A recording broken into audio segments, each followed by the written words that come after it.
that so many people that I respect ask me to do. People that are having problems, big problems. They are having big problems with illness, with cancer in particular. I now want to ask Dr. Oz to say a few words, followed by Dr. Braun, Dr. Casseret, Dan Wiley, and Dr. Valcow. And we'll sign the order as soon as they're complete. And we'll take some questions. Please, go ahead. Mr. President, thank you for always bravely pushing for common sense change, as you call it. So President Trump, Secretary Kennedy have been pushing for change. They're passionate in their desire to help the American people, and they have relentlessly pursued this agenda throughout this administration. This also includes a deep passion for research, gold standard research, as Secretary Kennedy also says. But there's another side to the president that often isn't reflected in media reports, and that's the deep passion he has for the people in his life. And he has called me frequently about the people who are calling him, as he alluded to, who are saying that they've got problems and they got relief from some of the solutions we're talking about today. Howard Kessler, who's standing behind me here, who's a mutual friend of ours, was an early caller of the president. Many others have ever reached out as well.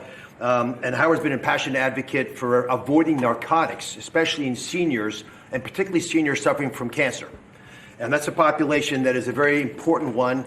And it's a sympathetic population that's desirous of trying new ways besides some of the conventional approaches that have been tested by pharmaceutical companies but have untoward side effects. At the beginning of the year, one of the first things the president told me, he doesn't actually tell you, he demanded from me, that my agency, CMS... Nobody demands from him. No. Nobody. You have to know him. That's right. Go ahead. Use the whole tools at his wherewithal to find a better way to help seniors. A passion for a population that has gotten left behind with these discussions. I promised that we would find an answer, even though it had not been done before.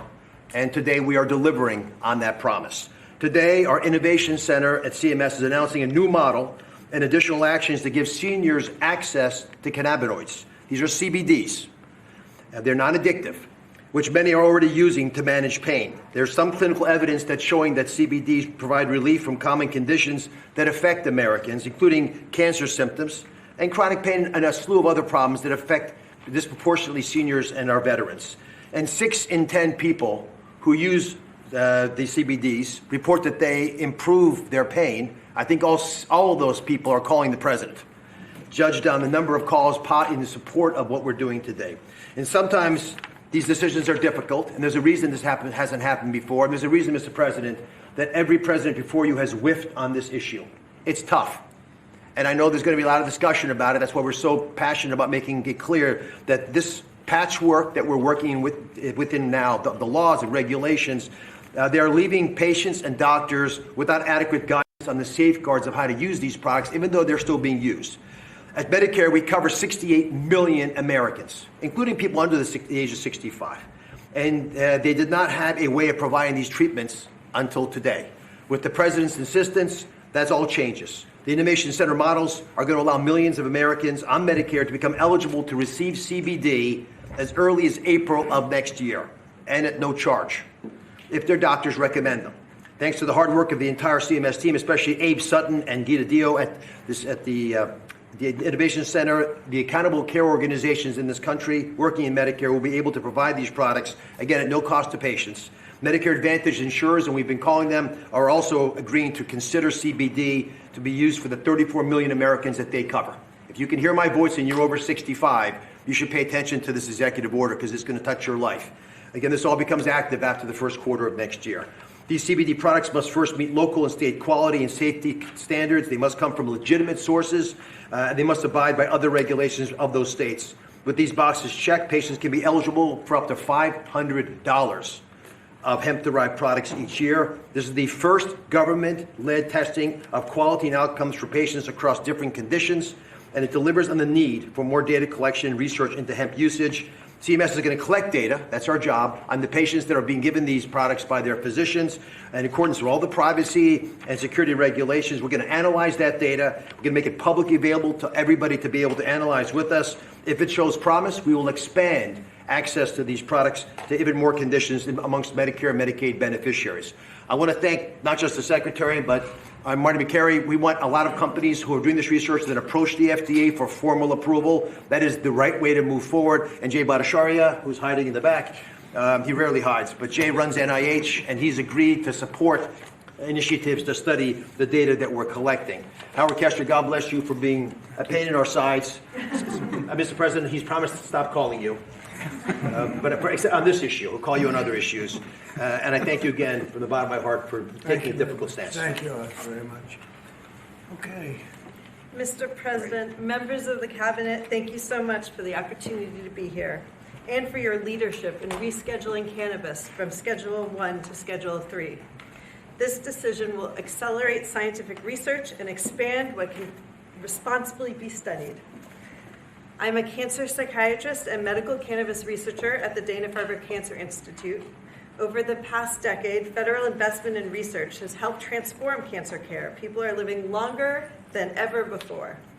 But cancer care is not only about treating the tumor, it's also about addressing the anxiety, the fear, the stress that can come with a diagnosis, symptoms that can interfere with treatment and make recovery much more difficult.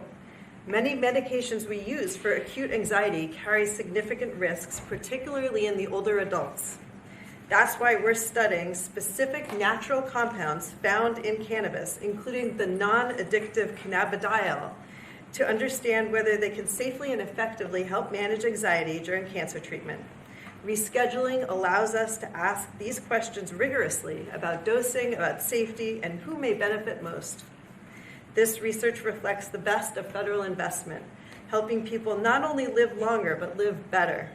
Thank you, Mr. President, for supporting careful, science-based research that puts patients first. Thank you. Thank you, Doug. That's beautiful. Thank you. I'll add my vote of thanks, Mr. President. I never really thought this day would come. I met a patient about 20 years ago, a retired professor named Elizabeth, who came to my clinic. She was dying of pancreatic cancer, and she asked me then whether cannabis might help her. And I said no, because that's what I learned in medical school.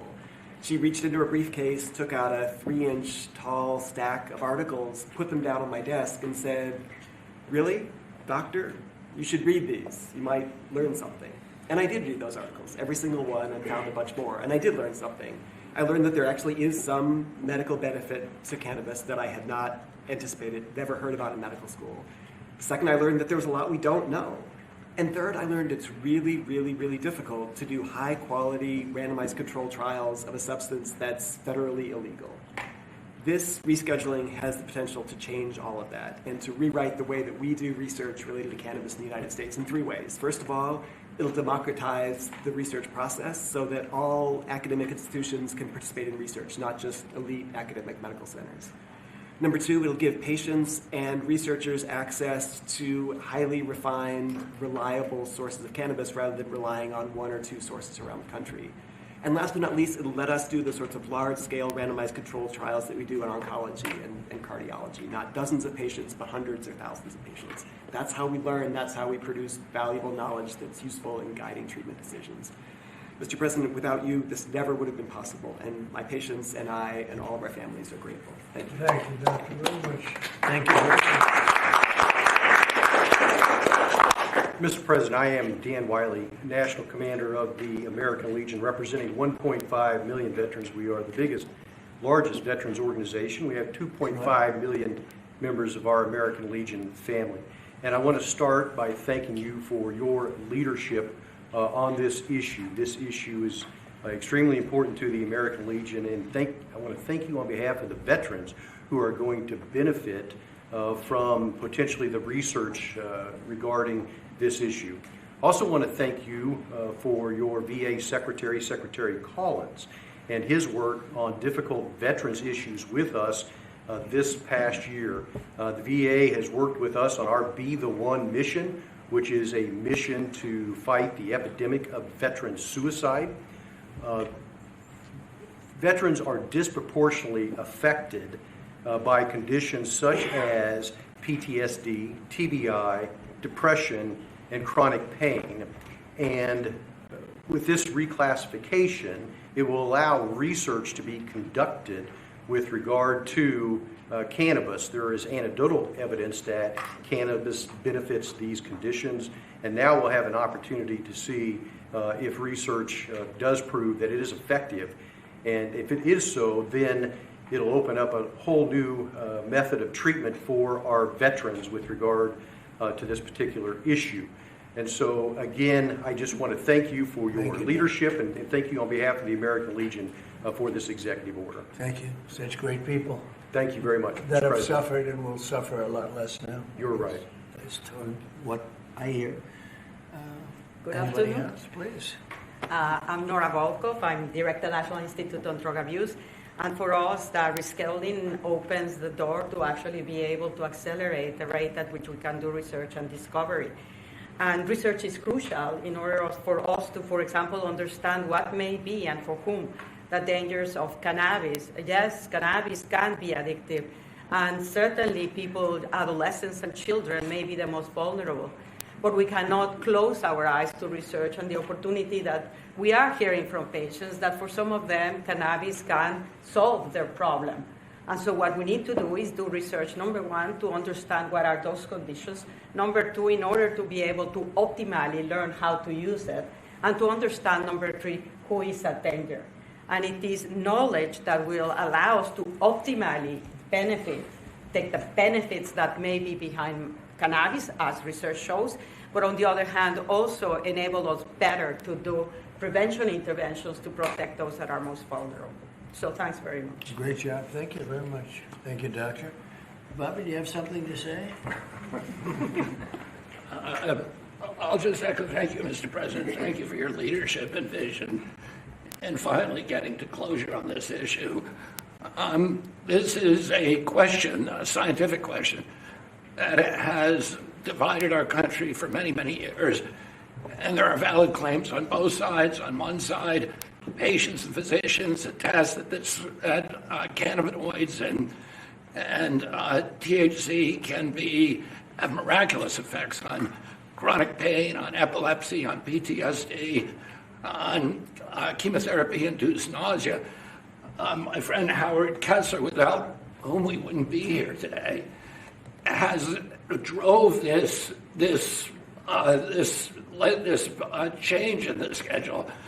And he did it because of his own experience in mitigating the impacts of chemotherapy.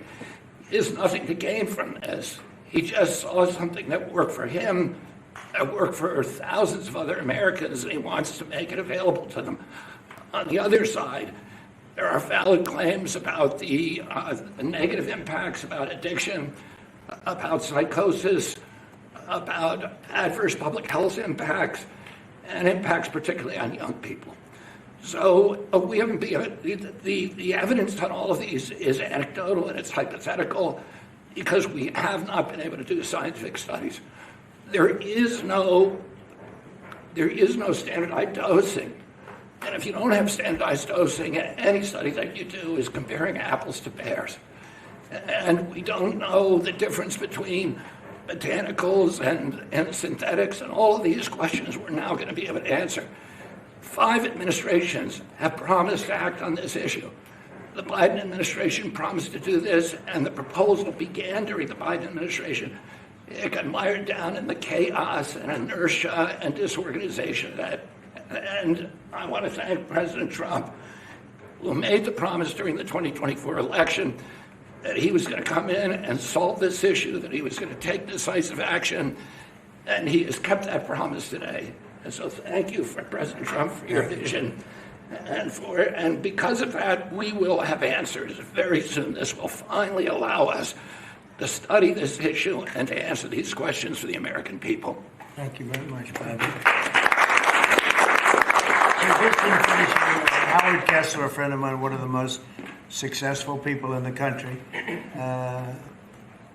came to see me on more than one occasion, actually. And he had some real difficulty about 3.5, 4 years ago. And he went through hell. And during his going through hell, he probably sampled everything you can sample when you're going through that, Howard. For sure. And he came to me, he said, there's been nothing like this. And we're going to have to take a good, strong look at it, and that's what he asked me to do. And others have likewise said that. Many others. I mean, again, it's. I've never been inundated by so many people as I have about this particular reclassification. And I don't know that you have anything to say, Art. If you'd like, you could say whatever you I like. just want to help the people 65 and over and make a difference in their lives. And we have machines and talent that could do it, not in 8-year clinical trials, but in a year. And we're going to prove that may change the world, really, in healthcare. So thank you, Mr. President. And I'm far younger than 65, so this does not pertain to me. Thank you. I don't want it, okay? I'm not going to be taking it, but a lot of people do want it. A lot of people need it, and thank you, Howard, for I appreciate it. really opening a lot of eyes.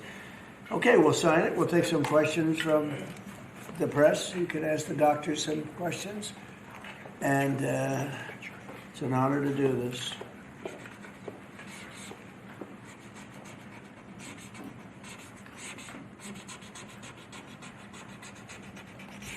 Well, that's a good one. We rate that.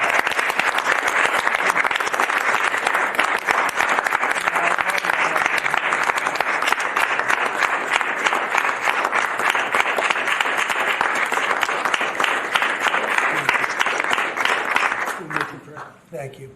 Thank you very much, everybody. Any questions, please? Mr. President, Yes. a health-related question on your health care plan. You've said you want to make direct payments to Americans, but these Obamacare subsidies are expiring now in a matter of just a few days. More than 20 million Americans are now bracing for their premiums to skyrocket. Are you going to let this happen, or will you intervene? Yeah, they will skyrocket because it was never any good. I'd like to see the money that is going to the insurance companies by the hundreds of billions of dollars. Their stocks are up 1,400%, 1,800%, and 1,624%. Their stocks are up through the roof over a fairly short period of time because they're getting vast amounts of money. I want that money to go to the people directly and let the people buy their own health care. And they'll get much better health care than they get with the Unaffordable Care Act, as it's known by a lot of people. It is virtually unaffordable for people. It's a bad thing. We can have a great thing. Let the money go directly to the people and let them buy their own health care. But this is an urgent problem, Mr. President. Is there anything you can do now, Mr. President? Can I answer, Mr. This President? is going to be right now, as far as I'm concerned. Go ahead. We just got data today. We have federal exchanges where people come shopping for the ACA. And the president hasn't heard this yet, but we've talked to the team. The percentage change from last year was down 2.7 to 2.8%. Not the massive numbers that have been predicted. And there's many possible reasons for this. But right now, Americans are signing up for these programs, despite all the things that have been going on. 2.8% is a tiny fraction of what many had claimed would happen. And I think it speaks to the fact the American people appreciate these ACA plans are already subsidized over 80%. So it's a good deal, even if you don't get the extra 15, 20%. It's a great solution to much better health care at a much lower cost. Yeah, please. But do you want Congress to extend these ACA subsidies? Well, I'd like not to be able to do it. I'd like to get right into this, and I'd ask Oz this question in particular, but I'd like to see us get right into this. I don't know why we have to extend. This could be done rapidly if the Democrats would come along. We have a problem. The insurance companies own the Democrat Party. They own it. And the Democrats having a hard time. They give a lot of money to the Democrats. Very little money to Republicans, by the way. A lot of money to Democrats. And they're going to have to decide, do they want to do the right thing or do they want to be beholden to the insurance companies? They're making a fortune. I want the money to go to the people. Go ahead, Oz. How would you say that? I agree with the president. We have some ideas out there. Congress is working through some concepts. But I just want to emphasize that the ACAs are not imploding based on the data we just received from the federal marketplace. This can go very quickly, actually. Yes, please. Mr. President, can I ask you clarify something for me on the Federal Reserve?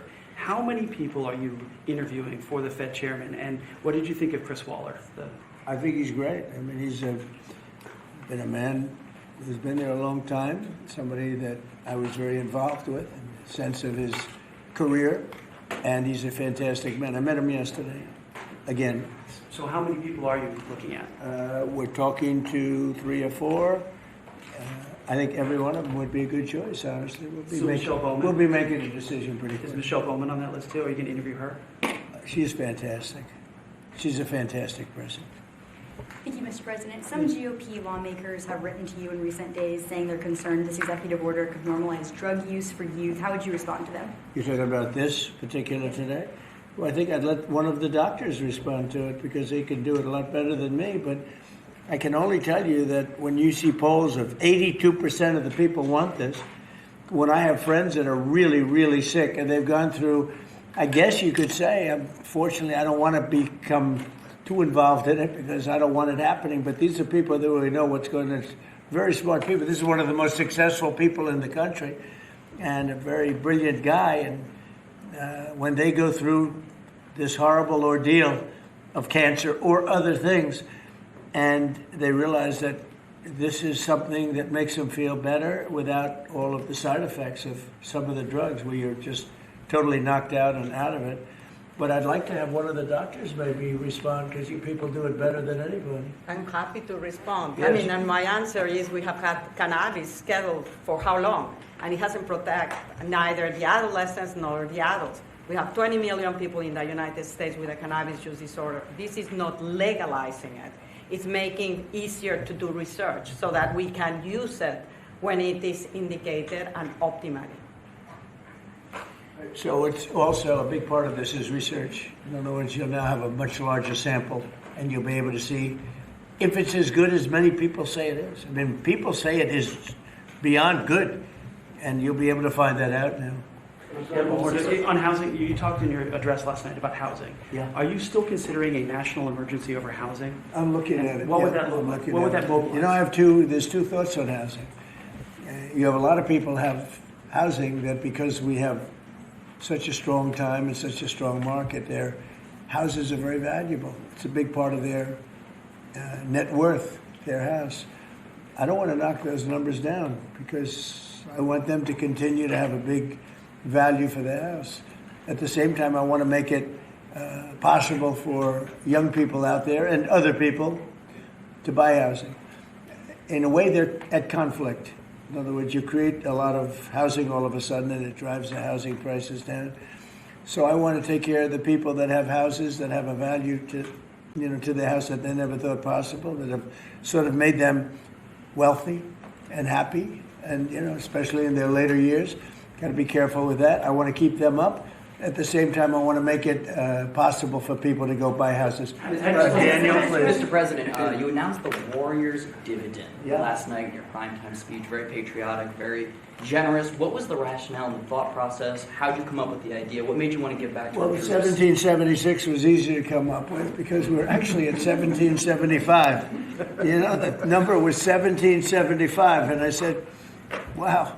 I think we can afford one more dollar. But they came up to me, it was $1,775. So I said, well, let's add a dollar to it. I think we can find that. And very simple, we've had a military that, in my opinion, by other presidents was not treated well. They're incredible. They're our finest people. They're protecting us. And because of tariffs, we're taking in billions and billions of dollars more than we ever have before, with no inflation, by the way, with no inflation. You saw the inflation numbers, they just came out today. What great timing. Practically no inflation. And yet we're taking in hundreds of billions of dollars. And this is small potatoes by comparison, but it's a way of taking care of our warriors, our soldiers. And I appreciate that question, Daniel. Yeah, and Caroline It was an easy one. She just posted on X, your press secretary, that the board members of the Yeah. Kennedy Center voted unanimously to rename it the Trump Kennedy Center. What is your reaction to that? Well, I was honored by it. The board is a very distinguished board, most distinguished people in the country. And I was surprised by it. I was honored by it. We're saving the building. We saved the building. The building was in such bad shape, both physically, financially, and every other way. And now it's very solid, very strong. We have something going on television, I guess on the 23rd December. I think it's going to get very big ratings. And the Kennedy Center is really back strongly. It's in very bad shape. very, very bad shape physically.